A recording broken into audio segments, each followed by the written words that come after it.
You're listening to BQN. Assimilate the audio.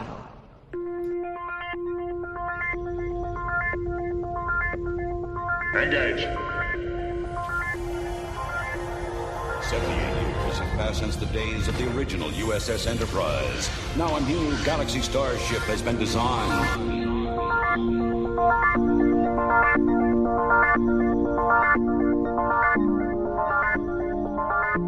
Transporter Chief, beam our listeners aboard.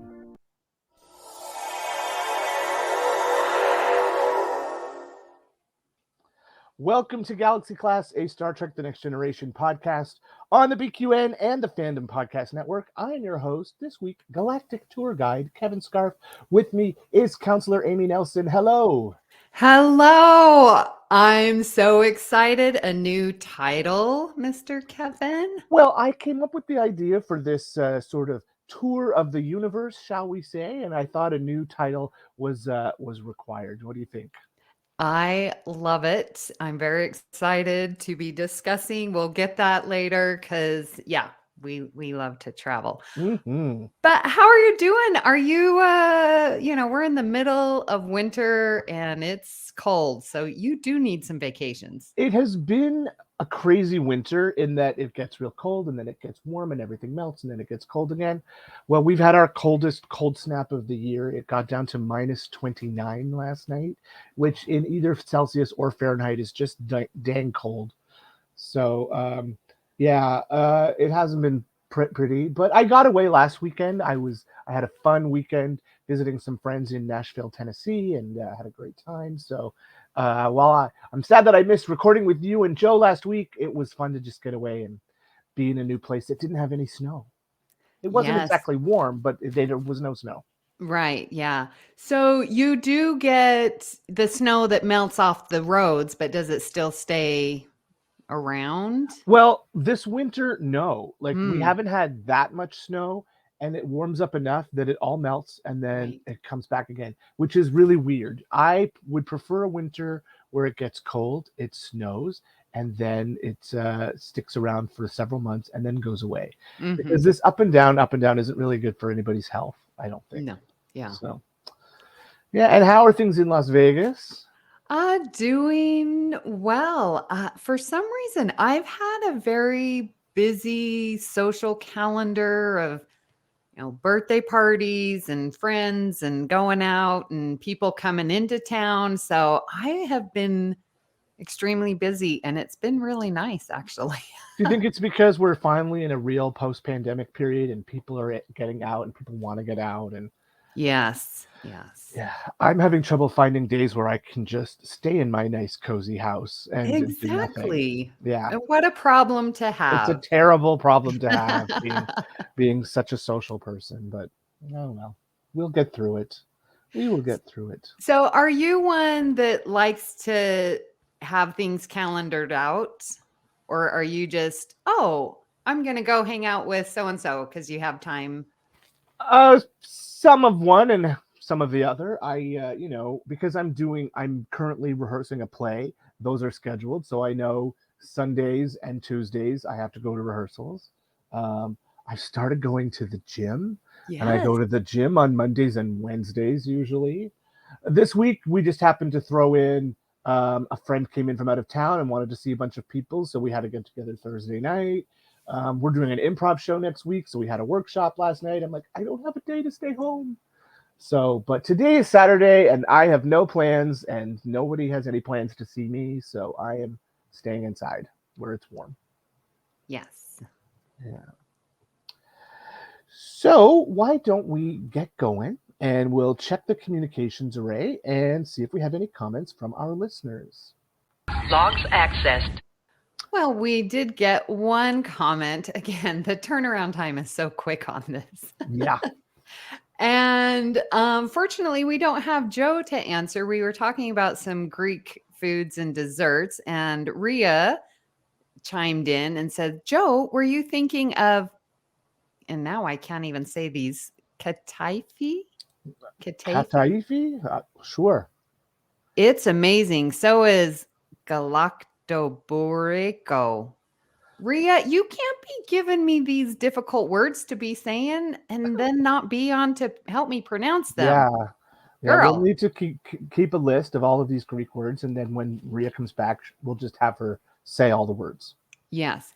Interestingly enough, I went to dinner with my brother and his family. We went to a Greek restaurant, and now I wish I would have seen this comment sooner so I could ask them to explain to me what are these amazing desserts. Yeah. I my friend that I visit, we went to see her mom too. I know her mom, and her mom is in my friend circles with these people is very well known for making baklava. So she had made, knowing I was coming, she had made baklava for me. So I got to bring home homemade baklava. They're not even Greek or Middle Eastern Mediterranean. They just love baklava, and so it was delicious. It is, but my goodness, it is such a sweet and rich dessert. It's Mhm. difficult to have more than one piece. I mean, Yeah, no, you don't eat more than one at a time. yeah, But it's delicious. it is. Okay, why don't we go ahead and talk about what our new topic is? Should we get right into that? Yes. All right. This is the captain. Senior officers will report to my ready room immediately. So I came up with this idea a little while ago, thinking it'd be something that, Joe has his series he does when he's by himself. Amy has her series when she's by herself. I thought, oh, this is one I can do when I'm by myself. And Amy liked it so much, she decided to join me. And we are going to tour the planets that the Enterprise visits on Star Trek The Next Generation. I just Yes, thought this was a fun listeners. idea. Yeah. Kevin was like, "Hey, I'm going to do this." And I'm like, "What? This is amazing. I'm going to jump on too." So Yeah, so we're going to try to take this sort of like a travel log, what you would see, what you would visit, who you might see, who some of the notable inhabitants of each planet are, and why not? Oh, Yep. But I do want to start each of one of these, little series with where was your last vacation? Now, you had mentioned that you'd went to Nashville. Nashville, yes. And how long were you there?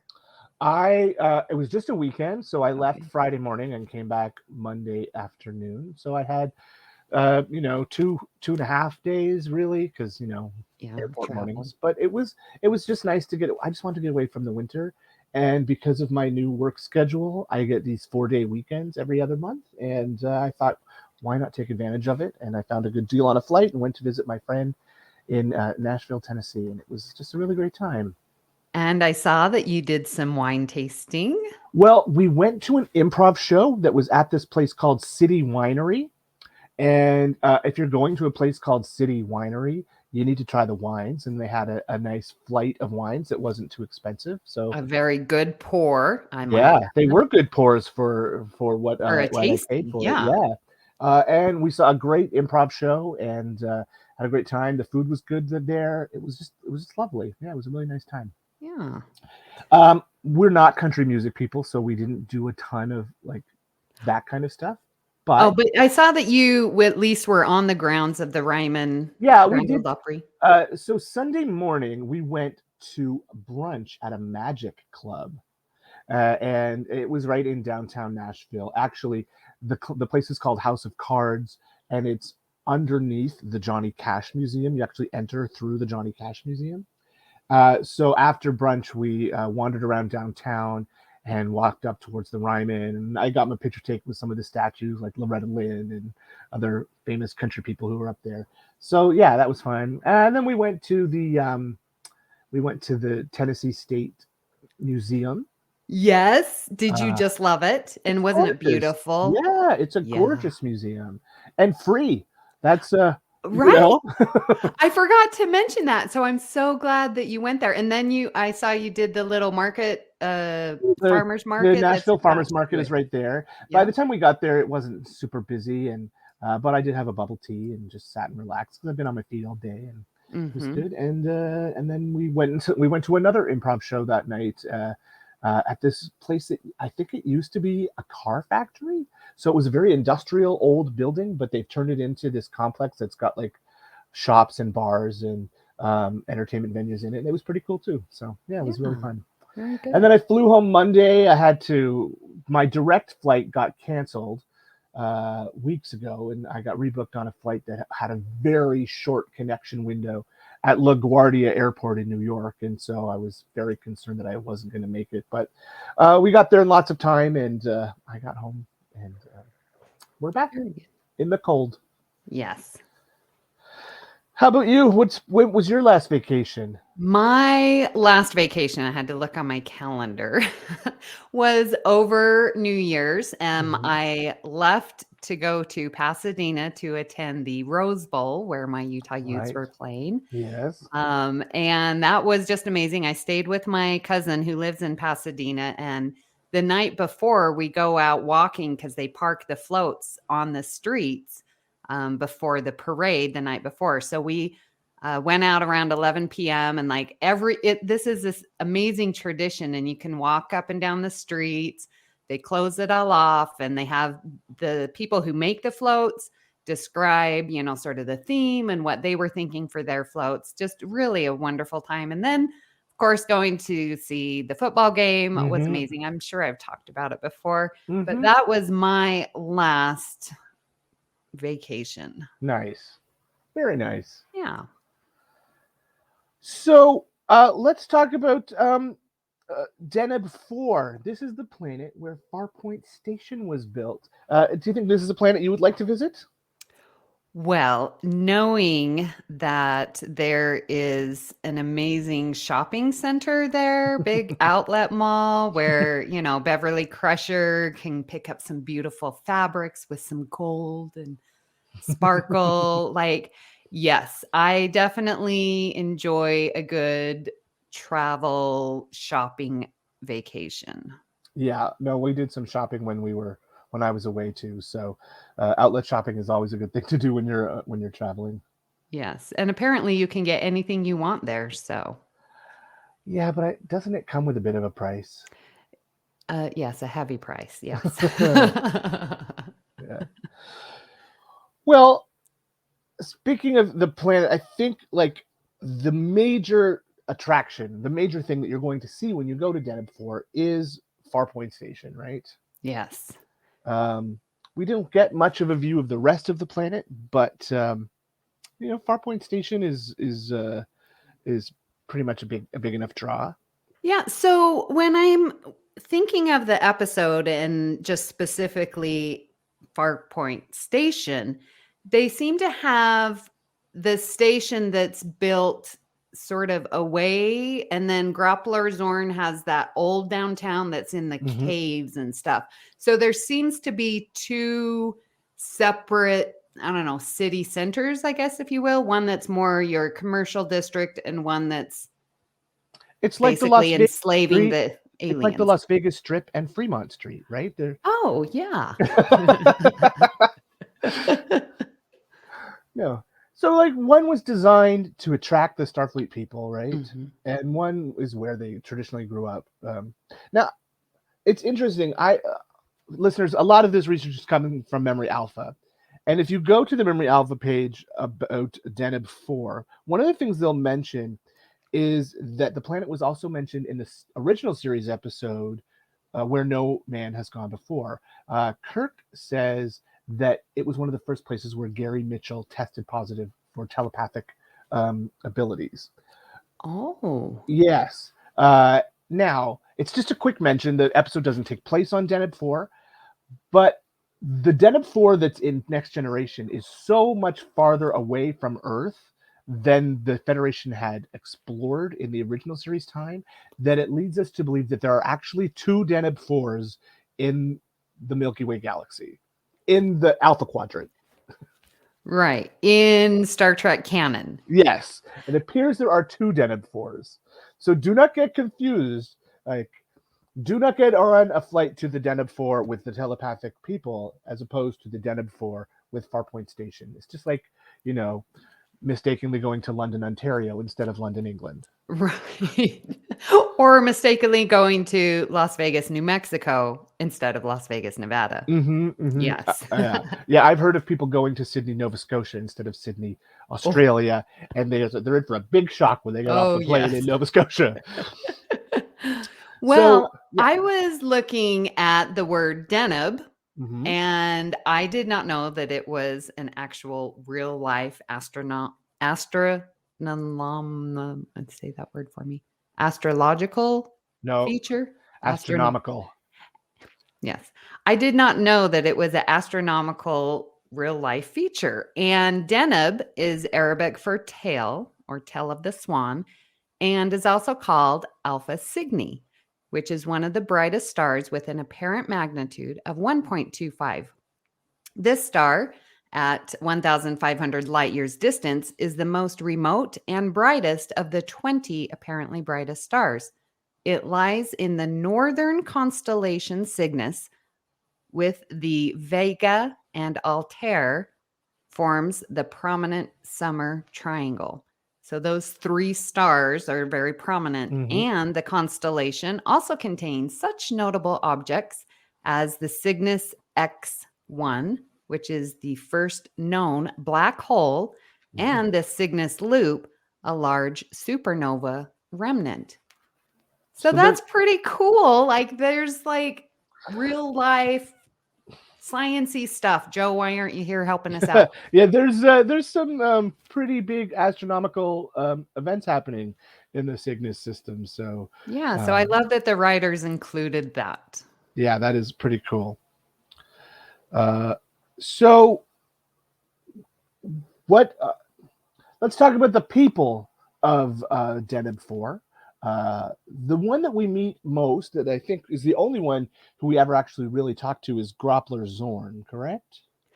Yeah, that's sort of outside of the random extras at the shopping mall. We don't see any other type of these bandy people. And the bandy are humanoid people. In fact, they're almost human looking. They don't have any forehead ridges or extra arms or anything. They're very human looking. Yeah, I was wondering about the bandy people. Were they always on Deneb 4? Can we make that assumption? I don't know. It seems like a pretty harsh planet. It is an M-class planet, but it does seem like outside of the station and the Bandy City. It doesn't look like a place where much grows. It was very sparse, deserty. It seemed very flat. Didn't seem to have a lot of mountains or anything like that. So, And the people, I think why Starfleet was so interested, because the bandy people were like trying to offer, Farpoint Station, for Starfleet to use, which would obviously bring in commerce, tourism, stuff like that. So, but they weren't that advanced, it seems. But they had to have been, because they did capture the telepathic alien that created all their sort of treasures that in the marketplace, right? So they had to be advanced enough to catch a life form that lives in space. But they didn't come across that way. Right. Yeah. They didn't seem that smart, but yeah, they were definitely smart enough to capture them. So that makes me wonder, did those life forms live on the planet, but then they sort of, when they got released, they went up into space? Yeah, I don't know how they would have done it, actually. Oh, remember he was like starving them because those life forms use some kind of mineral on that planet. That's right. And so they were like, Groppler Zorn was like starving them, and you will do what we say, otherwise you're not going to eat. And that was sort of his rod that he was using. Correct. We did see one of them one more time in Star Trek. Another one was encountered by the ship, the USS Rubidoo, And this was in the Lower Decks episode, Much Ado About Boimler. That's right. Yeah. Captain Ramsey reminisced with Beckett that there was nothing like a big crazy alien to remind you why Space Explorer is such a great gig. So they have come back. And in Memory Alpha, they describe those space jellyfish, as we lovingly call them, as a space vessel life form. Yes. So that almost makes you feel like you could be on these space jellyfish and travel if you could breathe whatever they are breathing. Right. Yeah. It's. We never actually saw inside one of them. I don't think so. Yeah, I don't know. But Deanna Troi did say it is not merely a vessel. They thought it was a vessel when it showed up, but somehow it's alive. So they must have been able to scan it to see that it had corridors and quarters and things in it. They have also appeared in some novels.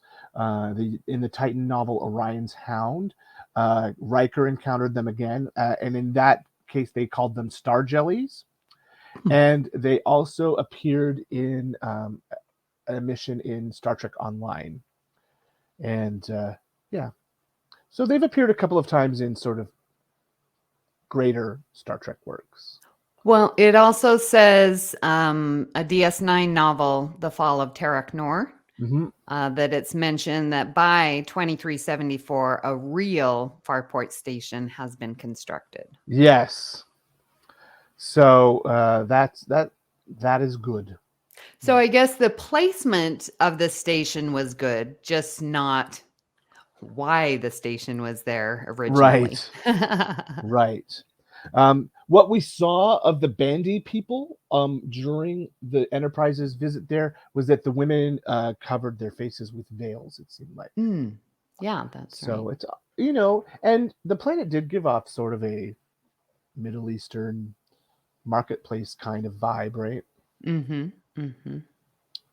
So DC Fontana originally wanted to have the crew crash land on Deneb IV, recognize what was going on, and then lead a revolt against the Bandy to, free these space jellyfish.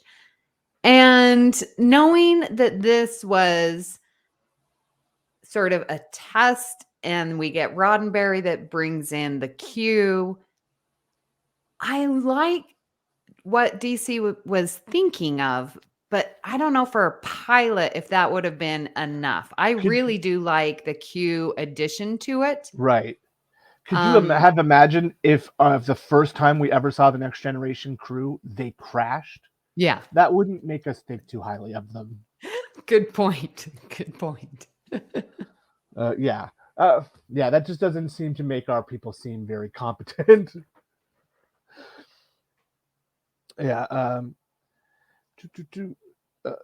Picard does tell the people that Starfleet will help rebuild the station, so that's where the new station comes from in the DS9 episode that they mentioned. Yeah. Did Grappler Zorn, did he get any kind of punishment? I think the space aliens sort of punished him, didn't they? Oh yeah, that's right. They looked like they were shocking him or something. So there are other planets in the Deneb system, according to Memory Alpha, including Deneb II, which is was visited by Kirk.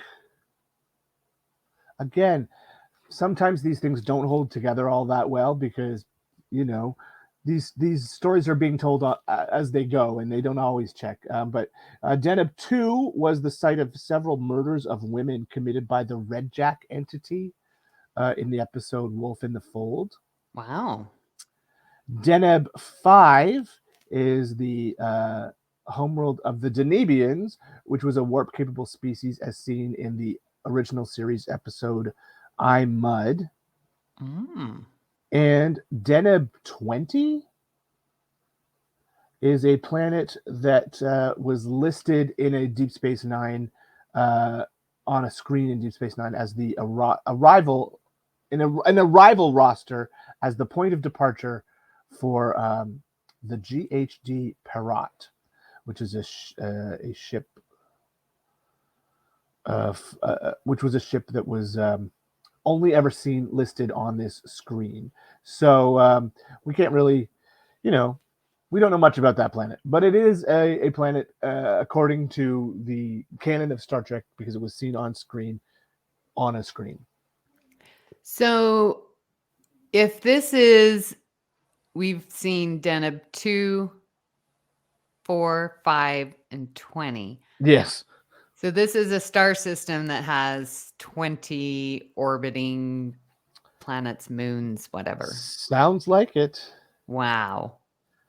That's a big system. It is a big system. And if Deneb 5 was a warp-capable species, makes me wonder why Deneb 4 was not as advanced.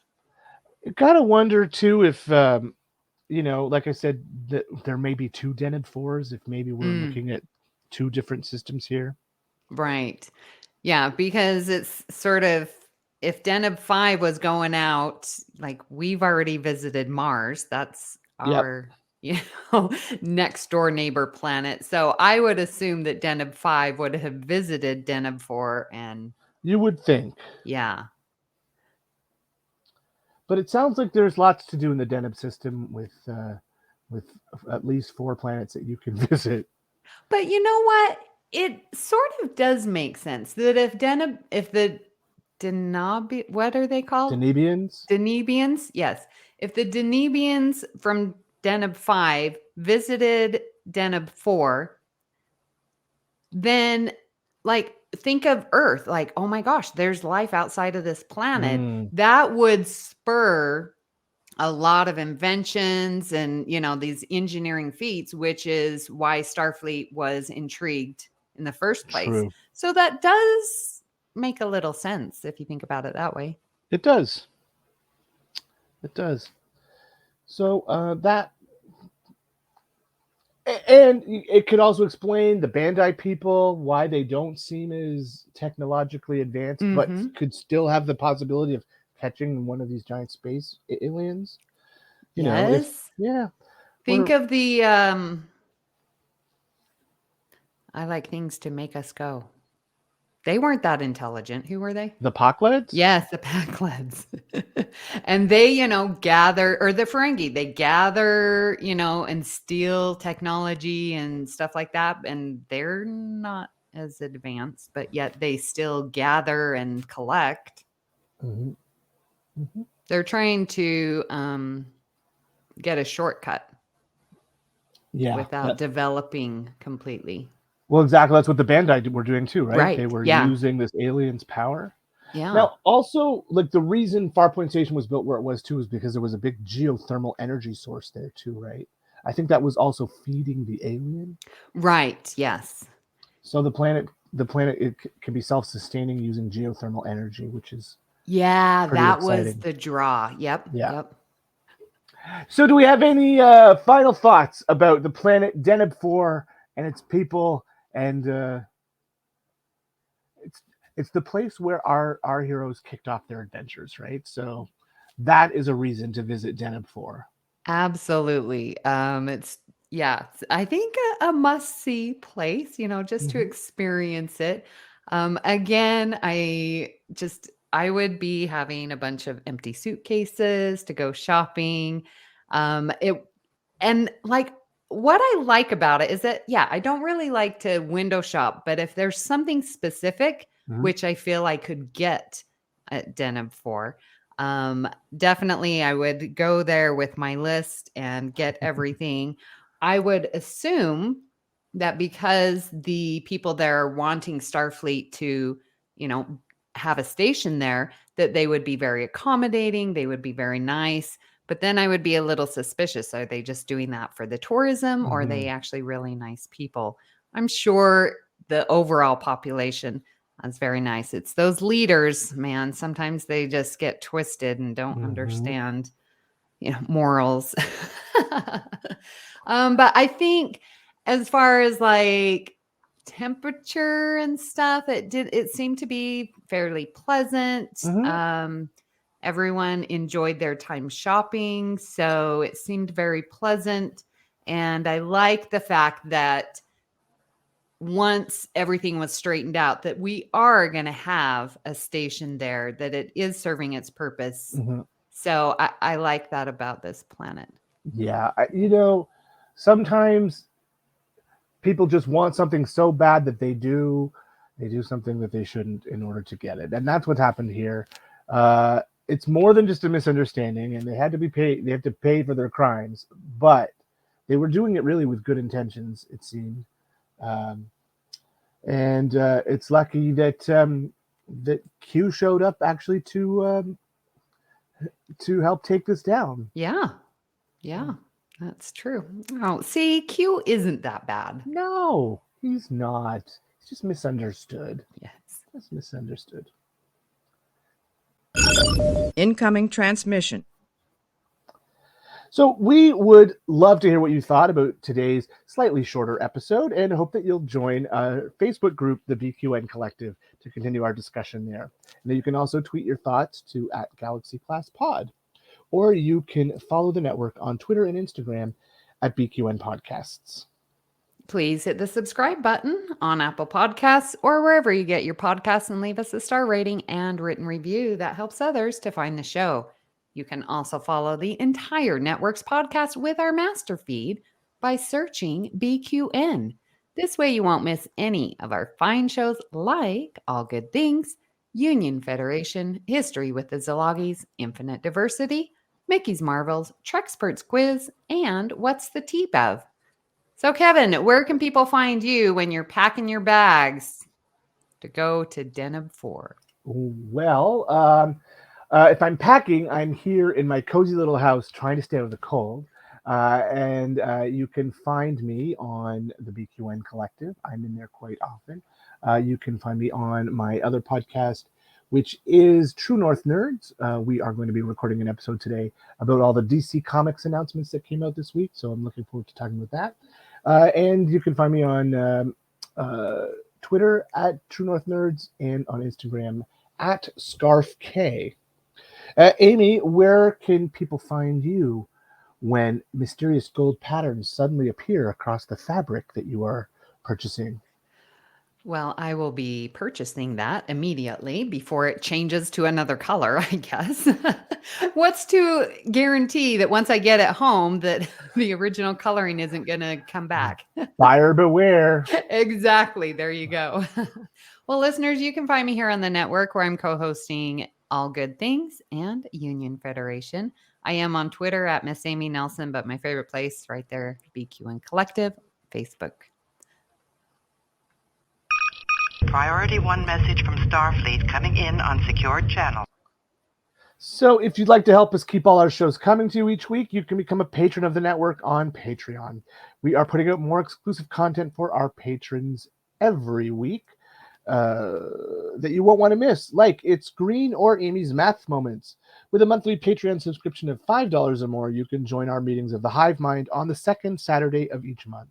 Watch your Patreon messages for details. For more details, go to patreon.com/BQN. A huge shout out to our very own associate producers, Jim McMahon and Davey Willett. We are so grateful for your support.